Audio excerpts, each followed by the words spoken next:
Hi everyone, நான் உங்கள் சிவா. இந்த வீடியோவில் நம்ம என்ன பார்க்க போகிறோம் அப்படின்னா, நார்மலாக வந்து நம்ம நிறைய கொரியன் மூவிஸாக பார்த்து நம்ம படங்களையெல்லாம் பார்த்து ரிவ்யூ பண்ணி அதை வந்து நம்ம வீடியோவாக வெளியிட்டுக்கிட்டு இருந்தோம். ஒரு சேஞ்சுக்கு நம்ம அதிகமாக கொரியன் படம் பார்க்குறோமே, நம்ம தமிழ் படங்களே பார்க்குறது இல்லையோ அப்படிங்கிறதுனால வந்து தமிழ் படங்கள் பார்க்கலாம் அப்படிங்கிற மாதிரி ஒரு ஐடியா.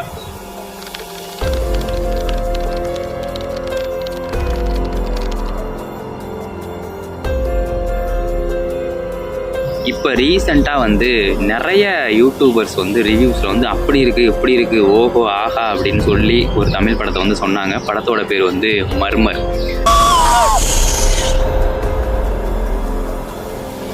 அந்த படம் வந்து இப்போ ஓடிடியில் ரிலீஸ் ஆகிருக்கு. ஸோ அதை நம்ம பார்த்துட்டு ரிவ்யூ பண்ணலாம், எப்படி இருக்குது அப்படின்னு சொல்லலாம் அப்படின்ட்டு ஒரு ஆர்வத்தில் அந்த படத்தை போய் பார்க்க போனேன்.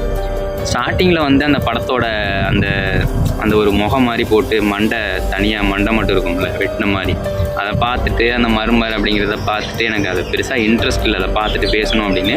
பட் எல்லாரும் நல்லா இருக்குது அப்படின்னு சொன்னாங்களே அப்படிங்கிறதுக்காக அந்த படத்தை நான் வந்து பார்த்தேன்.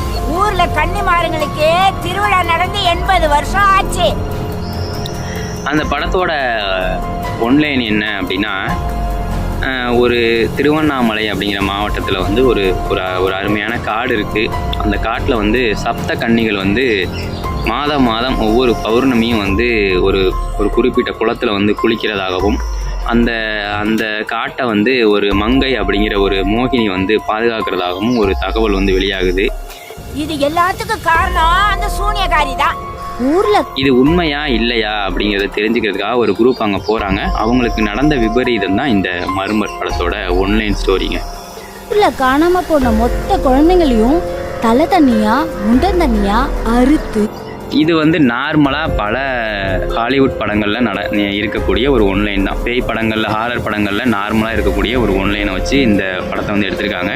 இது வந்து ட்ரூ ஈவெண்ட்ஸ் அப்படின்னு வந்து சொல்கிறாங்க. பட் அது எந்த அளவுக்கு உண்மை அப்படிங்கிறதெல்லாம் எனக்கு தெரியலை. காட்டுக்குள்ள போனவங்க யாரும் திரும்பி வந்ததே இல்லை. இந்த படம் எப்படி கிட்டத்தட்ட 42 கோடி ரூபா கலெக்ட் பண்ணியிருக்கு அப்படிங்கிறத வந்து எனக்கு தெரியலை. என்ன காரணம் அப்படின்னா, அது வந்து விளம்பரம் அப்படிங்கிற ஒன்று தான். அந்த அளவுக்கு இந்த படம் ஒர்த்தான படமா அப்படின்னா இல்லவே இல்லை. இது ஒரு பயங்கரமான ஸ்கேம் அப்படின்னு தான் சொல்லுவேன்.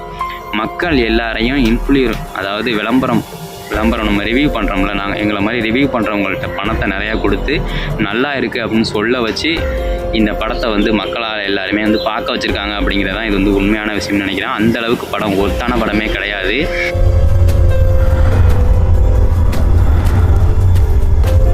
இதில் வந்து பேயும் காட்டில் ஒரு மண்ணையும் காட்டில் கடைசியாக வந்து ஒரு மூஞ்சி வந்து ஸ்க்ரீனுக்கு முன்னாடி வந்து நிற்கிது. அதுதான் பேய் அப்படின்னு நம்ம நினச்சிக்கிட்டு போனுங்கடா அப்படின்னு விரட்டி விட்டாங்க. அதுதான் உண்மை.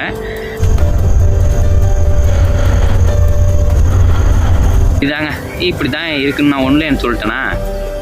இது என்னென்னா, திருவண்ணாமலை மாவட்டத்தில் ஒரு கிராமம். அந்த கிராமத்தை தாண்டி ஒரு காடு இருக்குது. அங்கே ஒரு மங்கை அப்படிங்கிற ஒரு பேய் வந்து, அதாவது மோகினி, அது வந்து எல்லார் வீட்டையும் வந்து கதவை தட்டுது, வந்து பயமுறுத்துது, பிடிச்சி தின்னுட்டு போயிடுது, வெட்டி போட்டுருது, பலி கொடுத்துருது அப்படின்னு அந்த ஊர் ஃபுல்லாக பரவலாக பேசிக்கிறாங்க. மொத்த குழந்தைங்களையும் தலை தண்ணியா முண்டன் தண்ணியா அறுத்து பலி கொடுத்து புதைச்சிருக்கா அந்த சூனியக்காரி. அதே சமயத்தில் வந்து அங்கே சப்த கன்னிகள் வந்து அந்த காட்டுக்குள்ளே இருக்கிற ஒரு குளத்தில் வந்து மாதம் பௌர்ணமி அன்னைக்கு வந்து குளத்தில் குளிக்கிறதாகவும் ஒரு தகவல் வந்து வெளியாகுது. இது உண்மை அப்படின்னா அந்த கிராம மக்கள் எல்லாருமே நம்புகிறாங்க. இதை தெரிஞ்சுக்கிறதுக்காக ஒரு குரூப் வந்து 2 ஆண் 2 பெண் அந்த காட்டுக்குள்ளே போகிறாங்க. அந்த கிராமத்தில் சேர்ந்த ஒரு பெண்ணையும் அழைச்சிக்கிட்டு போகிறாங்க.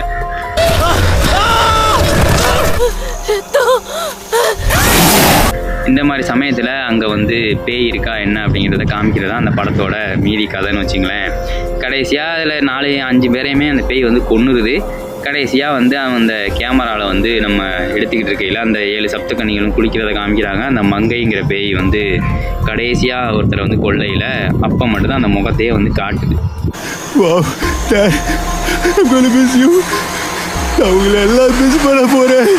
இந்த இவ்வளோ தான் ஸ்டோரி, வேறு ஒரு இதுவும் கிடையாது.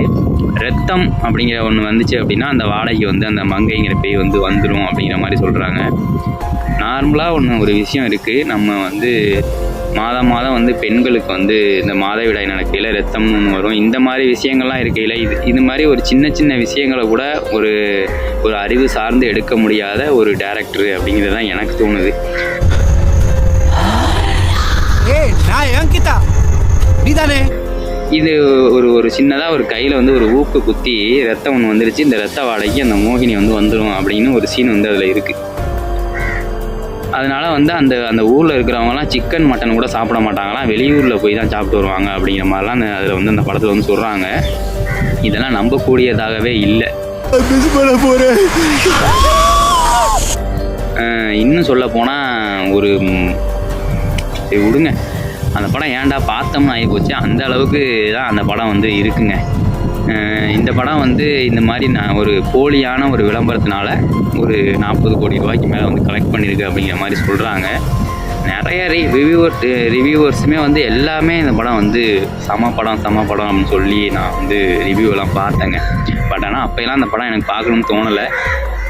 நம்ம ரொம்ப இந்த படத்தையெல்லாம் பார்த்துக்கிட்டு இருக்கோமே, இந்த மாதிரி ஒரு தமிழ் படம் எடுத்துருக்காங்க இவ்வளோ இருக்குது அப்படின்னு நினச்சி தான் நான் பார்த்தேன். பட் ஆனால் அதுக்கு ஒர்த்தே இல்லாத படம் தான் இந்த மர்மர்.